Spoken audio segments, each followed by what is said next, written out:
warahmatullahi wabarakatuh saxaabay ku soo dhawaada cashir kooban oo kamid ah cashiradeenii taxanaalka noo soo jiray cashirkani waa cashir erayo cusub oo kooban intiina badan waa wada taqaanaan laakiin badan waxa uga jeegnaa xusuusin iyo in qofka uu macnaha dib u xusuusto ama hal erayo cusub aad ka dhaxesho marka insha Allah dhageysi haboon waan akhrin doonaa halkan waxay noo qoran English new words halkan waxay noo qoran erayo cusub marka boundary waa xuduud laba wadan u dhaxeeya ama soodin waxa la yiraahdo boundary between Kenya and Somalia tusaalahan oo kale xuduudka Kenya iyo Soomaaliya u dhaxeeyo kale popular waa qofka caanka ah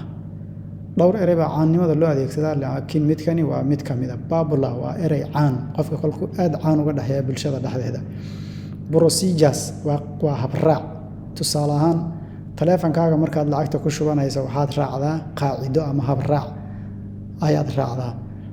procedure waaye habraac ayaa ereyga af Soomaali lagu dhahaa postponed waa dib u dhig tusaalaha shir baad rabtay inaad saaka 2 saac subaxnimo qabato 9 galabnimo dib loogu dhigay dib u dhig postponed our meeting was postponed shirkeeni dib ayaa loo dhigay population waa dadweynaha cadadka tirada dadka ku dhex nool wadankaas tusaale Soomaaliya hadda tira koob waxa ugu dambeysay aan maleen dawladda kacaanka 10 milyan 12 milyan wax saas lagu sheegi jiray bush waa riixid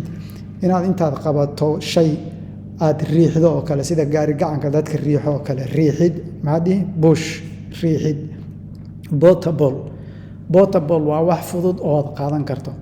taleefanka aad gacanta ku wadato waxaad dhigi kartaa my phone is a portable material la qaadi karo wax aad qaadan karto oo dhibaato ku inaad gacanta ku wadan karto garanay waxa ku xiga preparation diyaar garow prevention ka hortagid pregnancy oo xaamilo